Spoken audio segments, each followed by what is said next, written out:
Olá, tudo bem? A partir de agora vamos para a segunda parte daquele vídeo sobre a leitura guiada do livro Lutar com Palavras, Coerência e Coesão, de Irandé Antunes, esse livro aqui. Estávamos na página 15, então agora temos que ir para a página 16. Vejamos.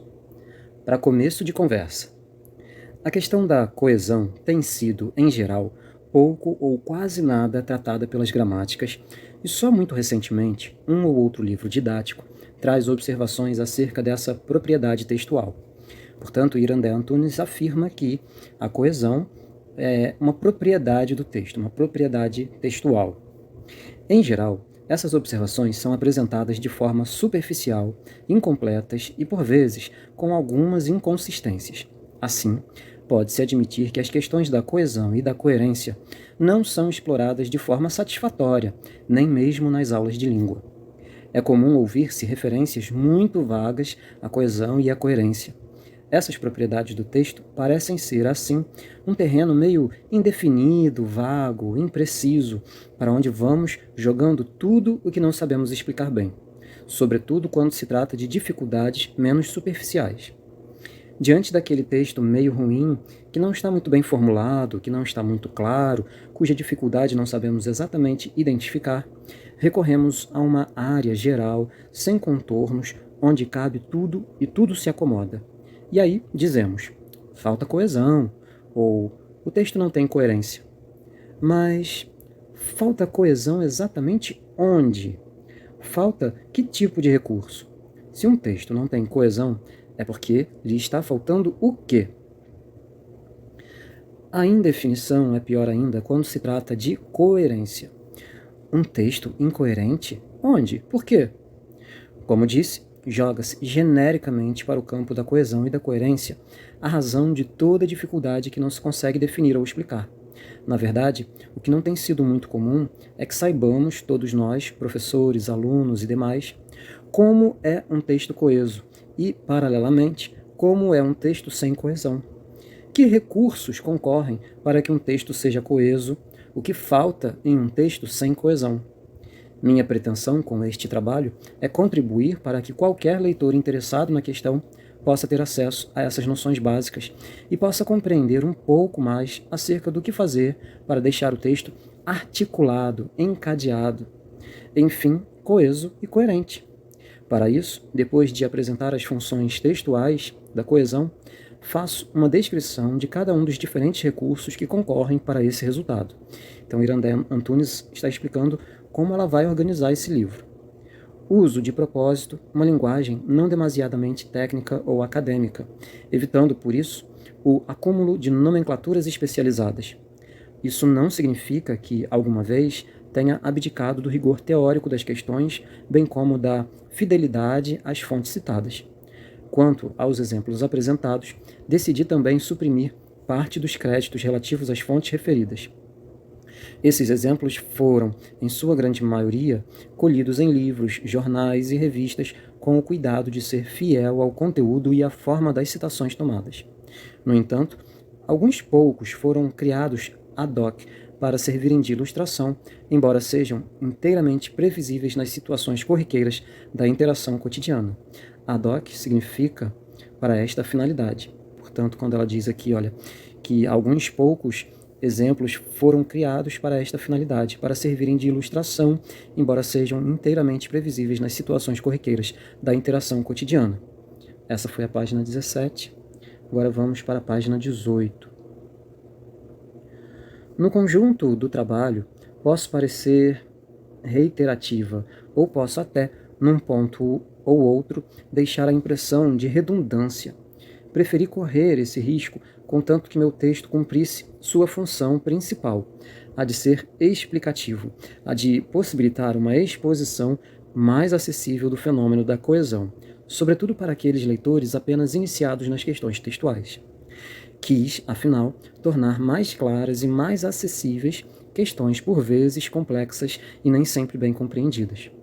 Esse propósito remonta ao desejo de trazer para o debate público questões linguísticas que ultrapassem as determinações pontuais de certo e do errado, geralmente vistas em frases e sem referência a um contexto de uso. De fato, o debate que se tem realizado no Brasil sobre questões linguísticas em diferentes programas de televisão, de rádio ou da imprensa escrita tem tido uma única direção, a de reforçar a importância da gramática normativa, a de reafirmar as noções de uma suposta norma culta e, consequentemente, a de fixar-se nas coisas erradas que dizemos, com as quais deixamos a língua portuguesa em franco perigo. Como pano de fundo desse debate prescritivo, há o pressuposto geral de que nós, brasileiros, não sabemos falar bem a nossa língua portuguesa, de que nós a bagunçamos com nossa indisciplina e nosso espírito irreverente. Aliás, corre solto o boato de que a língua portuguesa é uma língua muito difícil, algo assim impossível de ser aprendida. Só uns poucos superdotados é que conseguem depois de muita luta. Ou ainda, o outro boato, meio terrorista, de que a língua portuguesa corre o risco de desaparecer e, para sua sobrevivência, pede-se socorro. Em linhas gerais, vai por esses termos a tônica do debate público no Brasil em torno das questões linguísticas. Não por acaso, em todos esses meios de comunicação, qualquer intervenção relacionada à língua portuguesa só se ocupa de tirar dúvidas pontuais quanto ao que é certo e ao que é errado. Normalmente, essas intervenções giram em torno de questões como, por exemplo, o que é certo, entregar em domicílio ou entregar a domicílio, e similares. Questões pontuais, quer dizer, localizadas, na verdade, é em um determinado ponto do texto, às vezes em um pontinho do texto. Questões que não requerem uma compreensão mais global de como as pessoas interagem por meio dos mais diferentes gêneros de texto. Questões que não requerem um conhecimento mais relevante de como fazemos, por exemplo, para organizar um texto em função de defender um ponto de vista, um princípio teórico, orientar uma argumentação, fazer uma ressalva, apresentar uma justificativa, dar uma explicação, emitir um parecer, vender um produto ou uma ideia, etc. Coisas que supõem, de fato, uma competência global para perceber semelhanças e diferenças, para ordenar, para estabelecer hierarquias, para decidir sobre o que é nuclear e o que é periférico, para discernir sobre o melhor jeito de abordar o outro. Se de forma cautelosa, se de forma taxativa, se de vez, se aos poucos, etc. Essas e muitíssimas outras coisas é que são habilidades relevantes que qualquer pessoa deve e pode dominar. Com certeza, seriam muito mais úteis socialmente na vida de cada cidadão do que saber, por exemplo, se a entrega é a domicílio ou em domicílio. É apoiada na percepção de que saber atuar verbalmente é uma condição de sucesso para o exercício de nossas atividades sociais, que me sinto motivada a trazer aqui uma explicação um pouco mais acessível acerca de questões textuais, questões verdadeiramente globais, capazes de nos apoiar em nossas tentativas de desenvolver competências relevantes para uma atuação verbal bem-sucedida. Questões, enfim, capazes de nos ajudar a, na luta com as palavras, conseguir a coesão e a coerência que tornam significativas as coisas que fazemos quando dizemos. Se aceitarmos a ideia de que existem, por debaixo do pano, muitas formas de boicotar, de retardar, de impedir o acesso de todos às oportunidades do desenvolvimento pleno da pessoa, temos que admitir também que a privação de uma competência textual e comunicativa constitui uma dessas formas de deixar de fora ou de excluir as pessoas.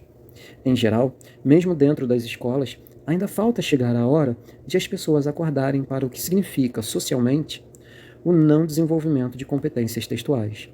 No total, os que se privam dessas competências não dão por isso, e os responsáveis também não. E quem sai perdendo?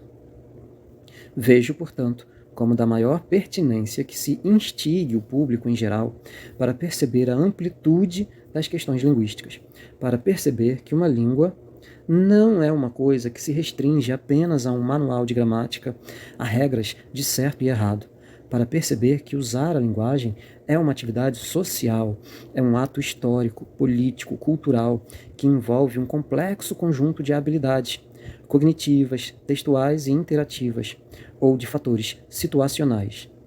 É, além disso, uma prerrogativa do ser humano, que lhe dá imensos poderes e que retrata os inúmeros laços que as pessoas criam entre si e com o mundo em que vivem. Vejo assim com grande simpatia qualquer iniciativa de estender o debate das questões linguísticas a todas as pessoas que não apenas os professores e, mais especificamente, os professores e os alunos de língua portuguesa. A língua é universal. Ter competência para saber usá-la adequadamente em textos bem organizados e relevantes é um direito de todos. Direito que, parece, ainda não chegou a todos os domicílios, ou, brasileiramente, em todos os domicílios. Pelo menos naqueles verde e amarelos. Ferreira Goulart compôs um poema que intitulou de Muitas Vozes. Nele aparecem os versos. Meu poema é um tumulto. A fala, que nele fala, outras vozes arrasta em alarido. Pois é, neste trabalho também se pode ouvir a fala de muita gente. Gente com quem conversei, com quem troquei ideias, com quem dividi minhas preocupações. Por isso, gostaria de agradecer o incentivo, o apoio que, por muitas conversas e sugestões, me foram dados não só pelos professores Eduardo Calil e Marcos Baio, mas também pelas professoras Ana Lima, Beth Marcuski, Auxiliadora Lustosa, Gláucia Nascimento, Isabel Pinheiro. Me foram muito valiosas também as reflexões feitas na USE com os alunos do mestrado de Linguística Aplicada e com minhas orientandas de iniciação científica. As professoras Francineide Costa, Alair Gianni, Aparecida Santos e Nara Janaína, de Belém de São Francisco. Gente que vive com a mão na massa. Foram o termômetro com que pude avaliar o grau de transparência de minha linguagem neste trabalho. A elas agradeço a inestimável escuta. Agradeço de forma muito especial à professora Adair Pimentel Palácio e ao professor Luiz Antônio Marcuski, que por domínios diferentes me abriram as portas da linguística, cada um a seu tempo. Parece razoável admitir que, para os de casa, não precisa haver agradecimentos. É verdade, mas me deixem dizer aqui quanto eu me sinto gratificada por poder discutir com Alfredo cada uma das questões aqui tratadas. É uma forma de a gente misturar a filosofia e a linguística. Dá tudo no mesmo. Irandé Costa Antunes, Recife, setembro de 2005. No próximo vídeo, que é a parte 3, vamos continuar na página 23 do livro dessa autora excelente, fantástica, fenomenal. Um abraço e até o próximo vídeo.